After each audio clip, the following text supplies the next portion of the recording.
Sí, secretario, ¿cómo está? ¿Cómo te va? Gracias, diputada presidenta. Adelante, diputado. Señor secretario, afortunadamente ya estamos en la última ronda.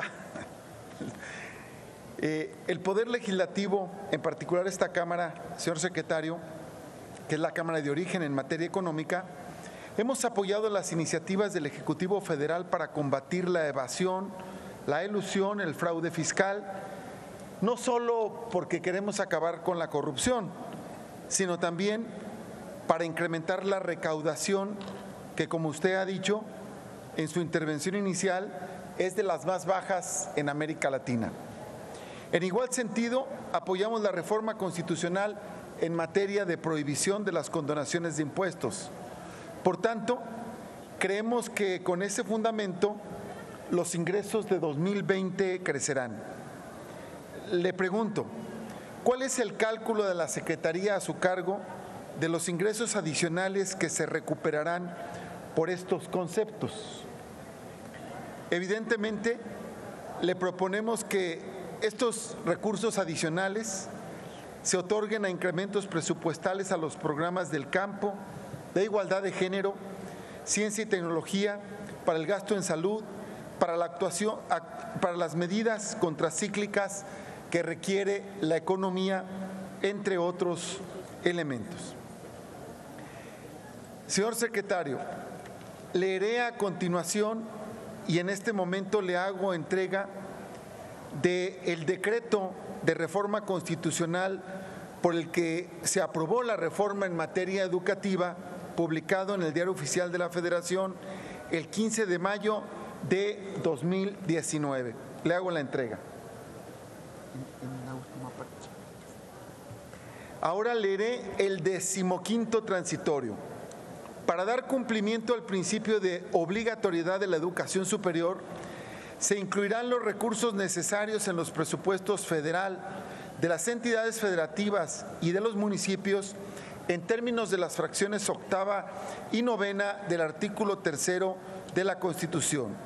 Adicionalmente, se establecerá un fondo federal especial que asegure a largo plazo los recursos económicos necesarios para garantizar la obligatoriedad de los servicios a que se refiere este artículo, así como la plurianualidad de la infraestructura.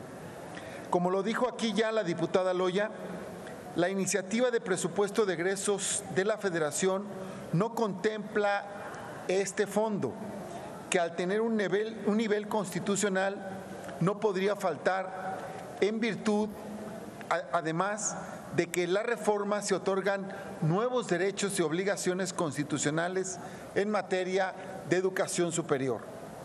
Así también es un contrasentido que el presupuesto de las universidades públicas estatales disminuya en términos reales en un 0.6%, es decir, ni siquiera la inflación, ni tampoco alcance para poder cubrir el incremento salarial que seguramente tendrá que pagarse en 2020, y que las universidades federales, si bien hayan recibido incrementos por arriba de la inflación, estos sean mínimos. Pregunta puntual: ¿estaría usted de acuerdo en que juntos la Cámara de Diputados y la Secretaría de Hacienda propongamos una solución para resarcir los recursos que mandata la Constitución? ¿Estaría de acuerdo en discutir una propuesta de un fondo específico que se otorgue para aquellas instituciones de educación superior que incrementen la matrícula y la oferta educativa durante el año 2020? Y respecto de esto mismo, ¿estaría en disposición de que se resarciera cuando menos el incremento inflacionario, como se hizo el año pasado, a todas las universidades públicas estatales? Por sus respuestas, muchas gracias, señor secretario.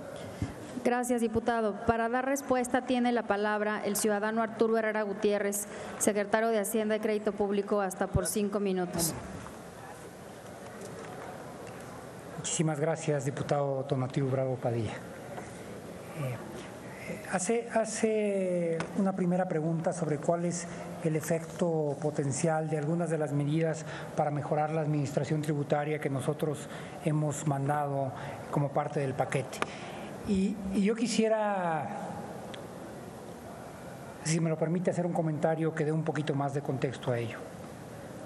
Yo decía que efectivamente nosotros recaudamos muy poco. Y para recaudar más se necesitan una de dos cosas: o cambiar la estructura tributaria, y eso no es lo que estamos haciendo de manera inmediata, o mejorar la cobranza de los impuestos que nos son autorizados a través de las diversas leyes. Y en eso es donde nos estamos enfocando.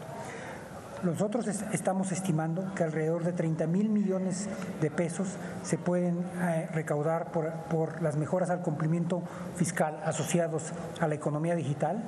2, a la actualización de las cuotas de IEPS de tabacos y bebidas. Y aquí me permito hacer una aclaración: no estamos subiendo ningún impuesto ahí. Los IEPS son los impuestos con los que se gravan aquellos bienes que al consumirse tienen una externalidad negativa, es decir, cigarrillo, los refrescos, el alcohol.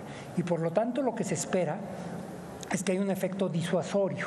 En los otros impuestos, si el valor del bien cayera, el impuesto cae porque tienes una tasa. Para aquí evitar que el valor del bien cayera y se consumiera más, es que se pone una cuota.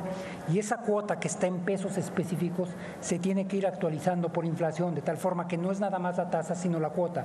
Y la cuota que estamos actualizando es nada más el efecto de la inflación desde la última vez. De tal forma que lo que quiero decir con esto es que no hay un efecto real en el incremento de los IEPS, que es la segunda fuerte, a través de las cuales vamos a recaudar alrededor de 30,000 millones de pesos. Y a través de eficiencias administrativas y combate a la elusión, que están claramente ligadas a las medidas que usted señaló. Ahora bien, esos recursos ya están en el presupuesto, no son recursos adicionales, ya están contemplados. ¿Y por qué están contemplados? Es que en realidad los márgenes de maniobra que tenemos, el espacio fiscal que tiene el gobierno federal, es muchísimo menor del que se hubiera pensado. Hice yo ya una referencia muy específica en el sentido de que en realidad solamente el 18% del presupuesto está asociado a los programas federales directamente del Ejecutivo. Pero en realidad hay una restricción adicional de la cual nosotros no nos enteramos hasta que entramos a la administración, y es que, por razones que pueden ser completamente entendibles, recibimos un monto de adeudos superiores a los que nos hubiéramos esperado. Y le voy a dar algunos ejemplos. Teníamos casi 40,000 millones de pesos de IVA no devuelto de ejercicios fiscales anteriores. Nos encontramos casi 40,000 millones de pesos de facturas de la CFE asociadas a gastos no cubiertos, cerca de 10,000 millones de pesos en el sector de seguridad de pagos no cubiertos de años anteriores, 18,000 millones de pesos en el ISSSTE asociados a rezagos en el pago de compromisos de años fiscales anteriores. Cuando digo de años no me refiero al 2018, eran cuando menos 3 o 4 años el rezago en el pago de medicinas y otros bienes, y 65,000 millones de pesos en el pago de facturas en Pemex. En su totalidad representan alrededor de 170,000 millones de pesos.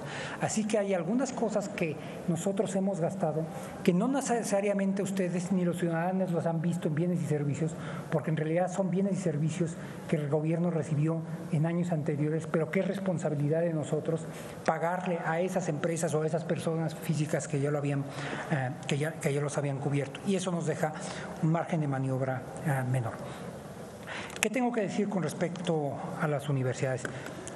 En primer lugar, uno de los temas que yo diría es que yo soy un ferviente creyente en la educación pública mexicana, no solamente como un factor que sirve para construir el capital humano del país, sino como un elemento de movilidad social. Yo soy, y así lo he dicho, fundamentalmente un producto de la educación pública mexicana. Yo fui a una universidad, a una preparatoria pública perteneciente a una universidad local, fui a la UAM para mi licenciatura y fui al Colegio de México para la maestría, todas ellas universidades públicas. Difícilmente podría tener un compromiso mayor. pero las necesidades que tienen las universidades no vamos a poderlas saldar hasta que tengamos recursos mayores. Pero lo que sí podemos garantizar en el ínterin, y en eso mis cifras difieren un poco de las de usted, es que sí garantizarles cuando menos la inflación. Voy a ver, con respecto al PEF y para el año 2020, nosotros traemos un incremento de alrededor de 148 millones de pesos. Y con respecto al gasto en educación superior y posgrado, traemos un incremento del 2020 al 2019 de 1.693 millones de pesos. Con muchísimo gusto, yo le puedo pedir a mi equipo que se encargue de conciliar las cifras con ustedes para que les quede claro de dónde vienen los números y si hubiera que corregir algo, con gusto lo corregimos. Muchas gracias. Gracias, secretario. Para réplica tiene la palabra el diputado Izcoatl Tonatiuh Bravo Padilla, del Grupo Parlamentario de Movimiento Ciudadano, hasta por 3 minutos. Gracias, secretario, por sus respuestas. Solamente volvería a reiterar que se revise el artículo transitorio 15º del decreto de reforma educativa para que se dé cumplimiento al fondo específico federal que mandata la Constitución con el propósito de apoyar la obligatoriedad del Estado mexicano en proporcionar educación superior. Por último, quisiera señalar lo siguiente. Secretario, nos encontramos ante una insuficiencia crónica de la capacidad tributaria. Aquí mismo se ha comentado que efectivamente somos de los países que menos recaudamos. A pesar de las modificaciones fiscales propuestas, el programa 2020 muestra, como ya se ha dicho aquí, aún más las debilidades de las finanzas públicas, ya que los ingresos presupuestarios serán menores en proporción al PIB en 2020 comparados con el estimado de 2019. La reducción se advierte sobre todo en los ingresos no petroleros, 0.5 puntos del PIB menos, como resultado sobre todo del menor ritmo de actividad económica. No parece, pues, que en el año 2021 vaya a recuperarse el nivel de gasto de 2018.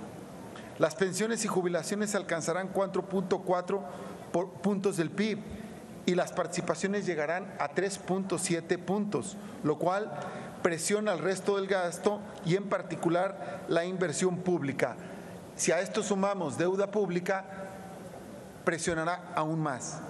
El bajo presupuesto y sobre todo la reducida inversión alimentan el cuasi estancamiento que a su vez impide elevar los ingresos públicos. Las propuestas de cambios fiscales apuntan en la dirección correcta, pero actuarán en el margen frente a la necesidad que en los próximos años tenemos de fortalecer los ingresos públicos. En otras palabras, en ausencia de reformas tributarias significativas, prevalecerán escenarios de debilidad hacendaria. Por eso, no dejamos de preguntarnos por qué, ante la insuficiencia hacendaria crónica que se ha reconocido aquí, se espera hasta el año 2021 para que entre en vigor una reforma fiscal que permita mejorar sustancialmente la capacidad de financiamiento público. Nosotros creemos que el marco tributario que se heredó es un marco tributario que tiene múltiples inequidades y que debe, por tanto, ser modificado lo más pronto posible. Ojalá que se valoren la necesidad de que el marco tributario pueda transformarse lo más pronto posible. Muchas gracias. Gracias, diputado. Tiene la palabra para formular su pregunta el diputado Alfredo Porras Domínguez.